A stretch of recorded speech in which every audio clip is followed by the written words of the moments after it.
Welcome to our deep dive into two Oscar years. Oh. A decade apart. Okay. 2011 and 2021. Oh. Now, you might be thinking, Yeah. what could these 2 years possibly have in common? Right. Well, get ready to be surprised. Okay. Because we're going to uncover some fascinating similarities and some stark differences. Interesting. And some unexpected trends between these two cinematic snapshots. It's like holding up two mirrors to Hollywood 10 years apart Ooh. and seeing how the reflection has changed, not just in terms of the movies themselves, but also the stories being told and who's telling them. Okay, so let's start with 2021. Okay. This was a year where the pandemic's shadow loomed large. Yeah. Streaming services became kind of our go-to escape. Right. And conversations around social justice took center stage. Absolutely. So how did all these factors influence the films nominated for Best Picture? Well, Nomadland, which ultimately took home the top prize, feels very much like a product of its time. It tells the story of a woman who, after losing everything in the recession, embarks on a life on the road, living out of her van, and finding community with other nomads. Interesting. It speaks to themes of resilience and adaptation and finding connection in unexpected places. Yeah. Themes that resonated deeply with audiences in a year marked by isolation and uncertainty. Yeah, that makes a lot of sense. Yeah. So you mentioned Nomadland winning Best Picture, but what else was in the running that year? Oh, there were some other strong contenders. The Father, starring Anthony Hopkins, offered a devastatingly realistic portrayal of a man struggling with dementia. Right. Minari, a tender story about a Korean-American family trying to build a new life on a farm in Arkansas, also received critical acclaim. Oh, wow. And then you had films like Judas and the Black Messiah, which explored the life and assassination of Black Panther leader Fred Hampton, and The Trial of the Chicago 7, a historical drama about the activists who were put on trial following the protests at the 1968 Democratic National Convention. Wow. Yeah. So a pretty diverse mix of stories reflecting the social and political climate of the time. Exactly. Now, speaking of Anthony Hopkins, his performance in The Father earned him his second Best Actor Oscar. Right. His first being for his iconic role as Hannibal Lecter in Silence of the Lambs back in 1992. Wow. Talk about range. That's incredible. It's not every day you see an actor win an Oscar over 3 decades apart in such drastically different roles. What about Best Actress? Frances McDormand took home the award for her role in Nomadland. Oh, wow. Marking her third Best Actress win. Oh. She previously won for Fargo in 1997 and 3 Billboards Outside Ebbing, Missouri in 2018. Oh, yeah. She's become known for her portrayals of strong, independent women, often on the fringes of society, and her performance in Nomadland is no exception. Right. Okay, so moving on to the supporting categories. Okay. Who took home the awards for Best Supporting Actor and Actress? Daniel Kaluuya won Best Supporting Actor for his portrayal of Fred Hampton in Judas and the Black Messiah. He had previously been nominated for his breakout role in Get Out in 2018. Yeah. So this win felt like a confirmation of his talent and arrival as a major force in Hollywood. Right. And Best Supporting Actress. The award went to Yoo Jung-yeon for her charming and memorable performance as the grandmother in Minari. This was a historic win as she became the first Korean actress to win an Oscar. Wow. Her acceptance speech was one of the highlights of the night, full of humor and grace. I love when the acceptance speeches go viral. Yeah. It's like a little bonus moment of entertainment. Absolutely.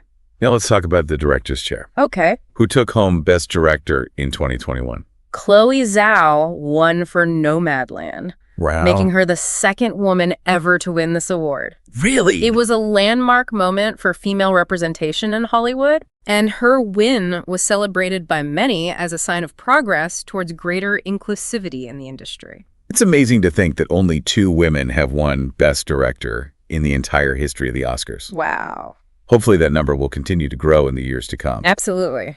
Absolutely. Now, before we jump back to 2011, Okay. I want to highlight a few other interesting trends from 2021. Right. First, the rise of streaming services is undeniable. Yeah. Netflix had a particularly strong showing with films like Mank and The Trial of the Chicago 7 receiving multiple nominations. It seems like the lines between traditional cinema and streaming are becoming increasingly blurred. Yes, and I think that's only going to continue. Right. Another trend was the focus on stories centered around social justice and racial equality. Yeah. Films like Judas and The Black Messiah and Ma Rainey's Black Bottom, which earned Viola Davis a nomination for Best Actress, brought these important conversations to the forefront. It definitely feels like Hollywood is starting to reflect a greater awareness of the need for diversity and representation, both in front of and behind the camera. Exactly. Yeah. Now, are you ready to travel back in time to 2011? I am. It was a year of historical dramas, mind-bending thrillers, and a certain British monarch who struggled to find his voice. Lead the way. I'm curious to see how these 2 years compare. All right. Welcome back to our Oscars Time Warp. Last time we left off with a diverse cinematic landscape of 2021. Now let's rewind a decade to 2011. Okay. A year where historical dramas reigned supreme. You mentioned a British monarch struggling to find his voice. That must be The King's Speech, which took home Best Picture that year. Spot on. The King's Speech tells the story of King George VI. Okay. Who unexpectedly becomes king after his brother abdicates the throne. The catch? Yeah. He has a severe stammer, which makes public speaking Oh, wow. a crucial part of his royal duties, a terrifying ordeal. I remember that movie being incredibly moving, especially Colin Firth's performance as the king. Absolutely. Firth's portrayal of a man grappling with both personal insecurity and the immense pressure of his role was masterful, and it earned him the Best Actor Oscar. Yeah. It's interesting to note that Firth had been nominated the previous year for his role in A Single Man, but this was his first win. It's always fascinating to see actors who have been nominated multiple times finally break through and win. What about Best Actress in 2011? That year, Natalie Portman took home the award for her transformative role in Black Swan, Oh, yeah. a psychological thriller about a ballerina who becomes obsessed with achieving perfection. Portman's performance was both physically and emotionally demanding, Wow. as she had to embody the intense physicality of a ballet dancer while also conveying the character's descent into madness. Black Swan was definitely a film that stayed with you long after the credits rolled. It was Right. visually stunning. And Portman's performance was unforgettable. Okay, let's move on to the supporting categories. Who won for Best Supporting Actor? Christian Bale won for his role as Dickie Acclaimed, a drug-addicted former boxer in The Fighter. Oh, yeah. Bale is known for his incredible physical transformations for his roles, and this was no exception. Wow. He lost a significant amount of weight and adopted a gaunt, jittery demeanor to portray Eklund's struggles. Right. He had previously been nominated for American Psycho in 2001, Okay. but this was his first win. Speaking of The Fighter, that film actually snagged both supporting actor awards that year, right? Yes, Melissa Leo won Best Supporting Actress for her role as Alice Ward, the tough-as-nails mother of the two boxers in the film. Right. She brought a fierce yet ultimately loving energy to the role, and it's fascinating to see how both supporting performances complemented each other so well within the same film. It definitely speaks to the strong ensemble cast and the dynamics between those characters. Now, who directed this award-winning film? David O. Russell directed The Fighter, but it was Tom Hooper who took home the Best Director award that year for The King's Speech. Okay. Hooper's direction was praised for its elegance and restraint, allowing the performances and the story to take center stage. Interestingly, Hooper went on to direct Les Miserables in 2012, Oh, wow. another film that earned multiple Oscar nominations, including a Best Supporting Actress win for Anne Hathaway. It's cool to see those connections between different Oscar years and how certain directors and actors seem to make repeat appearances on the nomination list. Yeah. Now, you mentioned that 2011 was a year dominated by historical dramas. Yeah. But were there any other notable trends in the nominations that year? Well, one trend that stands out is the fascination with visually stunning, mind-bending films. Inception, directed by Christopher Nolan, was a prime example. Yeah. It explored the concept of dream manipulation with elaborate special effects and a complex narrative structure that left audiences both awestruck and puzzled. Mm-hmm. It received 8 nominations that year, including Best Picture and Best Original Screenplay. Wow. And won 4 awards for his technical achievements. I remember seeing Inception in theaters and being completely blown away by the visuals and the sheer ambition of the film. It definitely pushed the boundaries of what was possible in filmmaking at the time. Absolutely. Another film that showcased technical mastery was Black Swan. Right. The way the film captured the beauty and intensity of ballet, combined with its psychological thriller elements, made it a truly unique cinematic experience. It received 5 nominations, including Best Picture and Best Director. And Portman's win solidified its place as one of the most talked about films of the year. So we've got historical dramas, mind-bending thrillers, and now let's talk about animation. Which animated film took home the top prize in 2011? Toy Story 3 won Best Animated Feature, continuing Pixar's reign as the king of animation. It was the third installment in the beloved franchise. Right. And it brought the story of Woody, Buzz, the gang to a heartwarming and emotionally satisfying conclusion. Yeah. The film also won Best Original Song for We Belong Together, written and performed by the legendary Randy Newman. Oh, yeah. Who has become synonymous with Pixar's musical scores. I still tear up every time I watch the ending of Toy Story 3. It's a testament to Pixar's ability to create animated films that resonate with audiences of all ages. And Randy Newman's music always adds that extra layer of emotional depth. Speaking of emotional depth, let's talk about the writing categories. David Seidler won Best Original Screenplay for The King's Speech, which was praised for its witty dialogue, historical accuracy, and moving portrayal of the king's struggle to overcome his stammer. It's a great example of a screenplay that balances historical context with relatable human emotions. And what about Best Adapted Screenplay? That award went to Aaron Sorkin for The Social Network, a fast-paced and dialogue-driven film about the creation of Facebook. Right. Sorkin is known for his sharp writing and his ability to make even the most technical subjects engaging. And his screenplay for The Social Network captured the zeitgeist of the social media revolution, exploring the complexities of ambition, innovation, and the unintended consequences of technological advancement.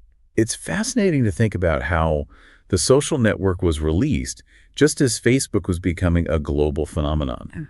It was a film that captured a very specific moment in time, and it continues to be relevant today as we grapple with the ever-evolving role of social media in our lives. Absolutely. Now, before we move on to compare these two Oscar years, I want to point out one more interesting connection. Right. Remember how we mentioned Trent Reznor and Atticus Ross winning Best Original Score for Soul in 2021? Yes. Well, back in 2011, they won the same award for The Social Network. Wow, that's incredible.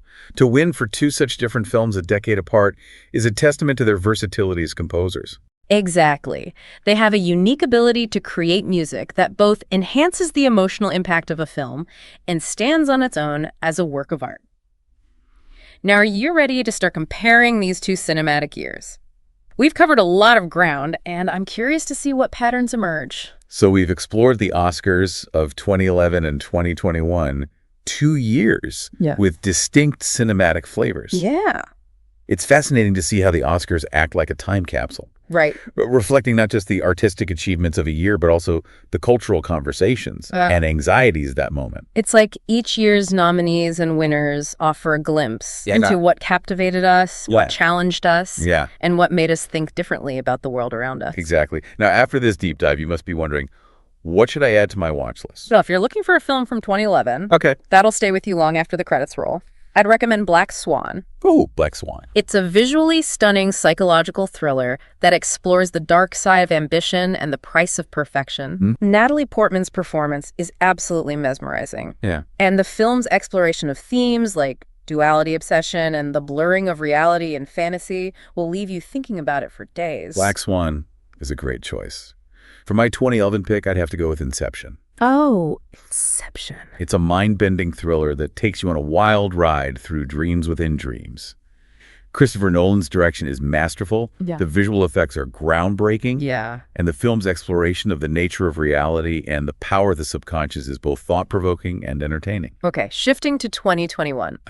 I'd highly recommend Sound of Metal. Sound of Metal. This film tells the story of a heavy metal drummer who suddenly loses his hearing. Oh, wow. It's a powerful and immersive experience with incredible sound design that puts you right in the protagonist's shoes.